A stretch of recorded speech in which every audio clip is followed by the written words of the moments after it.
If you want to set up the focus mode on a Google Pixel 11, then first of all, we need to go to Settings. Over here in Settings, you want to scroll down a little bit, and you should be able to find Digital Wellbeing. Now, once you open Digital Wellbeing, we can scroll down to find the focus option over here. So let's go ahead and tap on Focus. Now, here you can choose distracting apps, so those apps will be unavailable during the focus mode once it is activated, of course. So let's say I'm just gonna choose a couple of apps. We can also tap here to see all apps available in here. And then we can choose any app that we want to, of course, turn off during the focus mode. We should be able to also create a schedule, so you can make it automatically turn on and off itself. And of course, we have this manual button that allows us to activate the focus mode.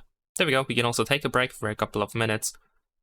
We can also turn off the focus mode by tapping on this button. And also, you will find a notification about the focus mode if you, of course, have it activated. That's pretty much it. Leave a like and subscribe.